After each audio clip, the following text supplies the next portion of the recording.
ఒక గొప్ప ఉద్దేశంతో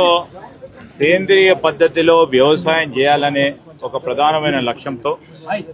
వ్యవసాయమే తన సంస్కృతిగా ఆలోచన చేసి సంపంగి గ్రూప్ను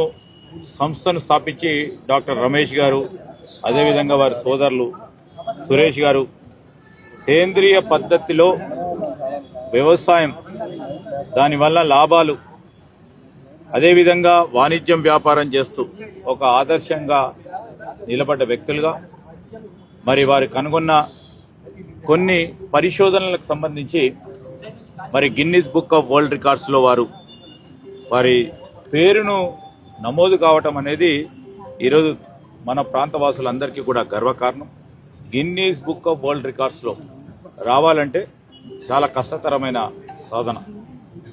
ఆ ప్రయత్నం చేయలేదు కానీ Guinness book of world records సంబంధించిన సంస్థ వారు గుర్తించి ఈరోజు అన్నా హజారే తర్వాత మరి సోదరులు సంపంగి గ్రూపు సంస్థ అధినేత డాక్టర్ రమేష్ గారిని గుర్తించి ఇవ్వటం అనేది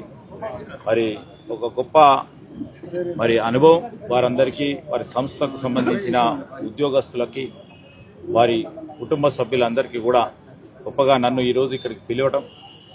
ప్రధానంగా మన రాష్ట్రానికి కానీ దేశానికి సంబంధించి రేపు రాబోయే కాలంలో రైతు సోదరులందరూ కూడా చాలా వరకు, ఎందుకంటే ఈరోజు పెస్టిసైడ్స్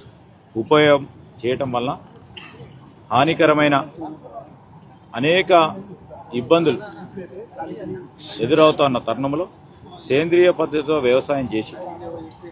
మరి లాభాలతో పాటు మంచి ఆరోగ్యాన్ని పొందే విధంగా వ్యవసాయాన్ని ముందుకు తీసుకెళ్లాలని వారి ఆలోచన తీరుని ఈరోజు అభినందిస్తూ